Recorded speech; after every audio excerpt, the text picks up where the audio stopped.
तुम्हें आंसर आता है फिर भी तुम्हारे मार्क्स कट जाते हैं। रीज़न पता है क्या है?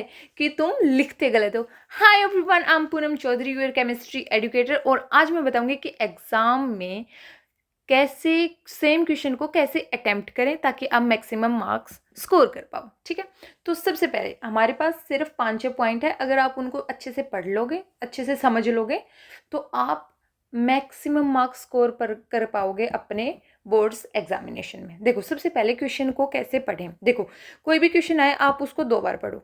ठीक है, 2 बार पढ़ने से आपको क्या पता लगेगा कि क्या तो गिवन है इसके अंदर, क्या इसने पूछ रखा है। ठीक है, हमेशा यूनिट को प्रेफरेंस दो।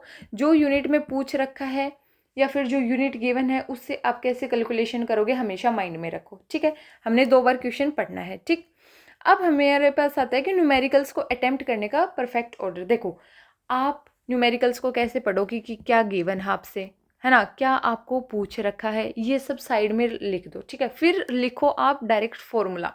फॉर्मूले को थोड़ा सा हाईलाइट कर दो। हाईलाइट मतलब मैं ये नहीं कह रही कि कलर वगैरह करके कुछ पेंटिंग कर दो, नो। अगर आप सारा आंसर ब्लू पेन से लिख रहे हो तो फॉर्मूले को ब्लैक पेन से लिख के उसके अंदर बॉक्स बना दो और यहाँ पे कोई फॉर्मूला लिख दो, वो अलग से हाईलाइट हो जाएगा और आप सिंपल सुबर लगोगे। ठीक है, फिर सब्स्टिट्यूशन, यानी उस फॉर्मूले के अंदर जो भी वैल्यूज आपको गिवन है वो सब्स्टिट्यूट कर दो। ठीक है, फिर उसको थोड़ा सा कैलकुलेट करो। ये नहीं कि अगर मान लो अगर आपने कोई क्वेश्चन रट रखा है कि ये तो आ सकता है तो आपने मान लो आंसर रट लिया, तो ये नहीं है कि कुछ भी करके सीधा आंसर। थोड़ा सा उसको सोल्व करो, थोड़ी सी 5-6 लाइन आप भरो उसकी शीट की, ताकि एग्जामिनर को लगे कि हाँ आपको आता है, अच्छे से आता है। अगर बाई चांस अगर आपका फाइनल आंसर गलत हो गया, मान लो फाइनल आंसर आपका मैच नहीं हुआ, तो जो ऊपर से जो ऑर्डर चलता आ रहा है ना कि पहले फॉर्मूला फिर सब्स्टिट्यूशन फिर कैलकुलेशन, ये तीनों ऑर्डर अगर आपके सही है ना, मान लो अगर 5 नंबर का है तो आपको 3 से 3.5 मार्क्स मिलने की पूरी चांसेस हैं वहाँ पे। लेकिन अगर आपने सिर्फ फॉर्मूला लिख के डायरेक्ट आंसर लिख दिया तो वहाँ पे आपको मार्क्स नहीं मिलेंगे। ठीक है, दूसरी बात, आपको यूनिट के साथ लिखना है। ठीक है, जूल, सेकेंड, मोल, कुछ भी यूनिट है आपके पास उसको आंसर को हमेशा यूनिट के साथ लिखो। अगर यूनिट नहीं है तो कई बार एग्जामिनर आपका आधा या 1 मार्क्स वहाँ पे कट कर सकते हैं। हालांकि आपका सारा क्वेश्चन सही है, फिर भी अगर आप यूनिट लगाने में कंजूसी कर रहे हो तो आप 1 मार्क्स छोड़ के आ रहे हो वहाँ पे। ठीक है, वो गलती हमें नहीं करनी है, यूनिट को हमेशा प्रायोरिटी पे रखना है। ठीक है, स्टेप 3, मार्क्स। मार्क्स से क्या होगा कि आपको ये पता चले कि मैंने अभी बताया ना कि पहले सब्स्टिट्यूशन करो फिर कैलकुलेशन करो, ताकि आपको मार्क्स कुछ ना कुछ तो मिले। अगर आपका फाइनल आंसर सही नहीं है तो भी आपको कुछ ना कुछ मार्क्स वहाँ ज़रूर मिले। ठीक है, यूनिट एंड सिंबल मैंने अभी बताया कि अगर आप यूनिट नहीं लगाओगे तो कब आपका आधा मार्क्स कट जाएगा, कब आपका 1 मार्क्स कट जाएगा, आपको पता भी नहीं लगेगा। आप घर आके कैलकुलेट कर रहे हो कि हाँ ये क्वेश्चन तो सारा सही है, मेरा यही आंसर निकला था डिजिट्स के अंदर, बट आपने यूनिट स्किप कर दी तो आपके 1 मार्क्स या 1.5 मार्क्स आपका कट सकता है बेटा। तो उसको प्रायोरिटी पे ये रखना कि ये गलती आप कभी भी ना करो। ठीक है, अब फिफ्थ पॉइंट ये है कि प्रेजेंटेशन मैटर। देखो, आंसर हमेशा क्लीन रखो।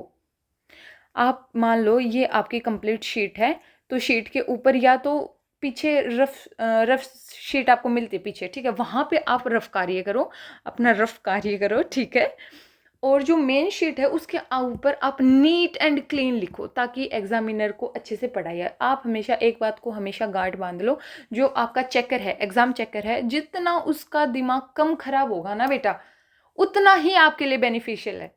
पता है कैसे? अगर उसका दिमाग खराब हो गया ना कि उसको पता ही नहीं कि बच्चे ने लिख क्या रखा है ना, एस को पता नहीं कैसे कैसे एस लिख रहे हैं सिंबल को, है ना, उसको पता ही नहीं कि बच्चे ने क्या लिख रखा है, तो उसका दिमाग ऑटोमेटिक खराब हो जाएगा। और उसका दिमाग खराब भुगतेगा कौन?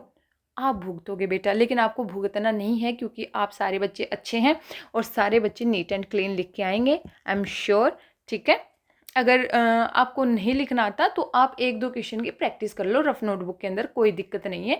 जो भी पढ़ो आप लिख के तो देखते ही हो, उसको एक बार एग्जाम की तरह लिखने की कोशिश कर लो। ठीक है, फिर हमारे पास आता है केमिस्ट्री स्पेसिफिक टिप्स। इसके अंदर हमारे पास क्या आता है कि केमिकल इक्वेशंस बैलेंस्ड होनी चाहिए। ठीक है, कोई भी ग्राफ बना रहे हो उसके अंदर एक्सिस लेबल करो। ठीक है, नेम रिएक्शन में कंडीशन लिखना मत भूलना। जैसे आपने मेरी वीडियोस देखी होंगी, मैं सिर्फ हमेशा एक ही बात कहती हूँ कि कुछ भी लिखो लेकिन रिएजेंट और कंडीशन हमेशा सही होनी चाहिए। अगर रिएजेंट और कंडीशन सही है और उससे बनेगा क्या सही है तो भी आपके मार्क्स आ जाएंगे। और अगर आपने ये नहीं लिखा तो आपके मार्क्स कटने के पूरे पूरे चांसेस हैं बेटा। आपको हमेशा एक ही कोशिश करनी है कि आपके मार्क्स कहाँ नहीं कटने चाहिए।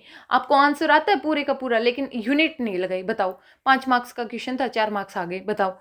क्वेश्चन आता था फिर भी मार्क्स कट गए। तो ये इन गलतियों से बचेंगे ना, तब हम मैक्सिमम मार्क्स स्कोर करेंगे। आपने घर आके कैलकुलेट किया कि हाँ मेरे तो 100 में से इतने बन रहे हैं और फिर मार्क्स आए आपके आधे, तो फिर आप डिसअपॉइंट हो जाते हो क्योंकि आपने खुद की गलतियों को ही नज़रअंदाज कर दिया। तो उन गलतियों से हमें बचना है, ठीक है। अगर आपको ये वीडियो अच्छी लगी हो तो लाइक करो, शेयर करो और सब्सक्राइब करो कैम बेस को। मैं अभी अभी ज्वाइन हुई हूँ और मैं कोशिश करूँगी आपको केमिस्ट्री बहुत इजीली मैं पढ़ाऊँ। सारी जो भी आपके डाउट्स हैं वो पूछो मुझसे कमेंट के अंदर, और कमेंट के अंदर ये भी बताओ कि मैं नेक्स्ट टॉपिक कौन सा लाऊं अगर आपको हेल्पफुल लग रहा है तो। एग्ज़ाम हॉल में कॉन्फिडेंस तब आता है जब आपको अटेम्प्ट करना आता हो, और ये वीडियो आपके लिए ही बनाई है कि अगर आप इन पॉइंट्स को ध्यान में रखोगे तो आप मैक्सिमम स्कोर करोगे। ठीक है, आप लिख के प्रैक्टिस करो बेटा, ठीक है। और इसको फॉलो शेयर ज़रूर करो और कमेंट में ज़रूर ये बताओ कि आपको नेक्स्ट टॉपिक कौन सा पढ़ना है, ठीक है। तब तक के लिए ऑल द बेस्ट, जल्दी मिलेंगे।